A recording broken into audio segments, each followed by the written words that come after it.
Okay, so today we have the Jesus and Mary Chain and Just Like Honey. Now, this band has been requested a lot, and I've heard of the name, and I've heard of the name so many times, like I said in the comments too. And the Jesus and Mary Chain, I'm thinking, is this going to be like some religious kind of stuff or whatever? But obviously, I don't think that's the case. Anyway, we're going to get into it today, talk about the song after. Again, my first time ever listening to the band here, so I am intrigued. And Just Like Honey, it's one of their signature tracks, I guess. So anyway, let's get into it. Let's go. And yeah, let's talk about it after. Whew.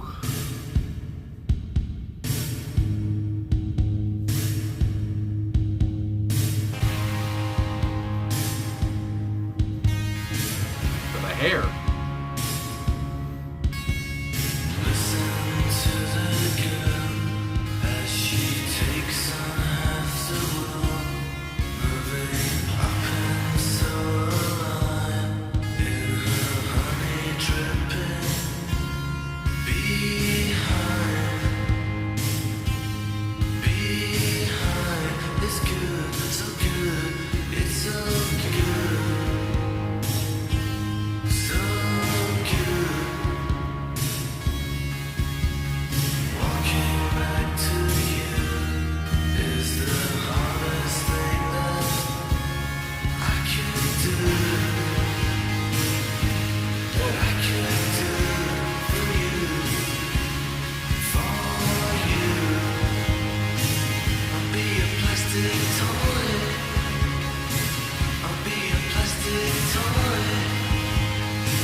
Okay, so the Jesus and Mary Chain, Just Like Honey. My God.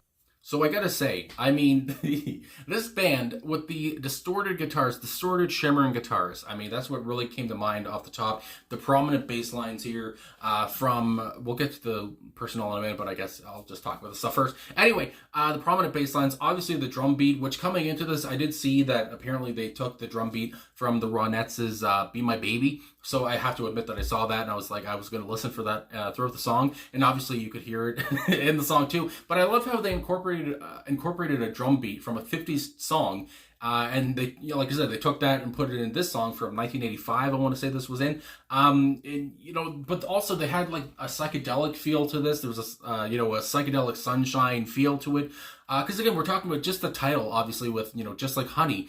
I think of sweetness. I think of, sugar and sweet and all this stuff, and how the album itself is called Psycho Candy, which again, we'll get to that in a minute. We're not, I don't think we're talking about, the good candy. Anyway, if there's any good candy to speak of. But anyway, we're talking about the hard candy, I think. But, yeah, and I just love, like I said, with Jim's voice. My goodness, Jim's voice very low, very laid back, very slow. And I like how in the video too, obviously there's the parts, there's a white background, you just have all of them with their hair. I mean, the hair they have, it kind of reminds me of something of like Robert Smith's hair back in these days too. But again, I like how at one point they're playing with each other's hair too. It's just like, my God, I mean, I wonder if they have that hair these days too, because I don't know about this band much, and I don't know what they look like today, but hopefully they kept their hair, like many people want to.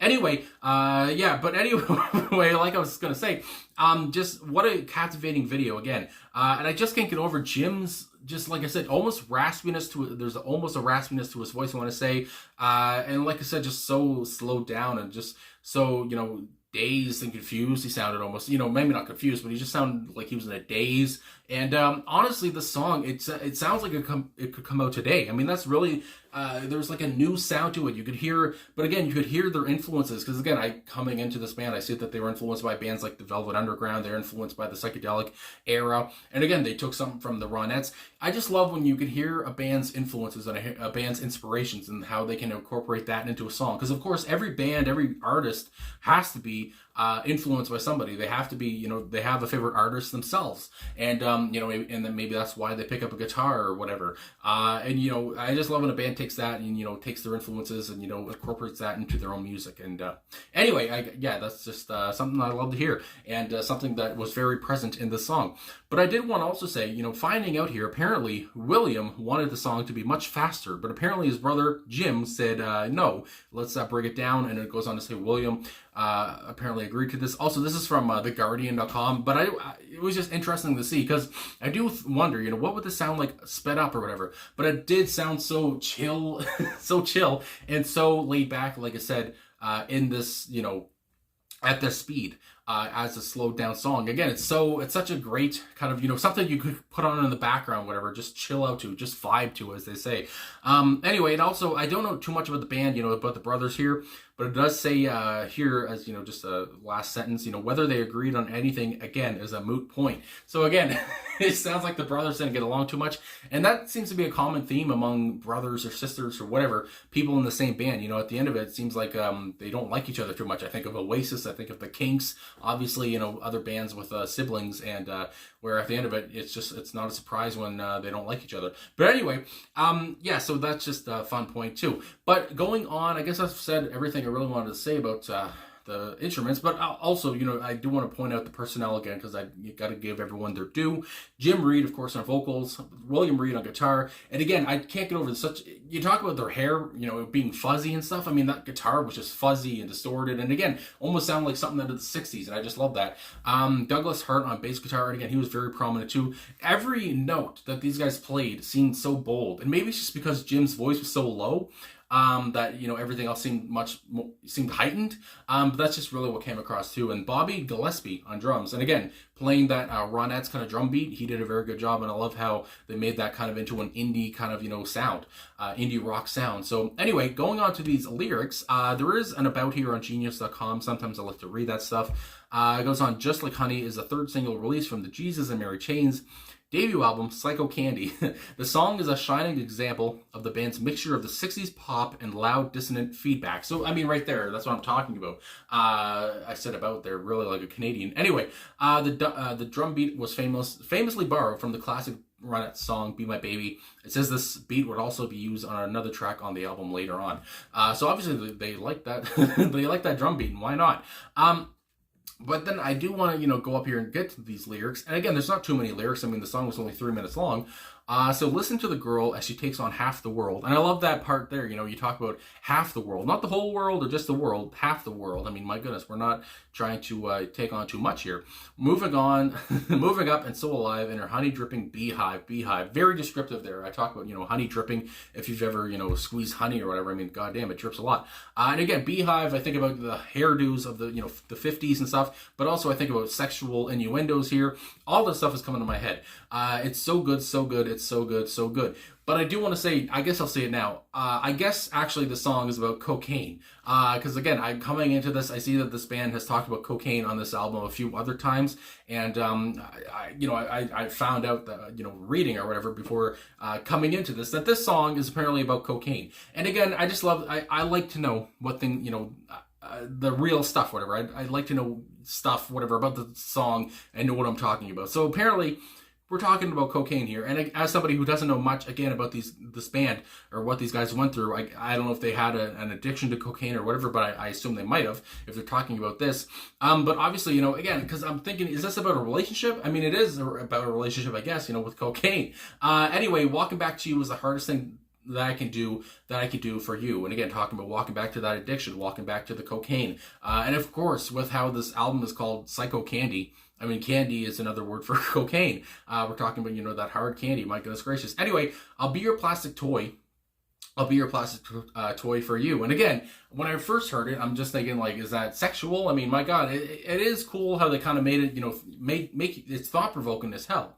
How they make you think, you know, I'll be your plastic toy. It sounds a little, again,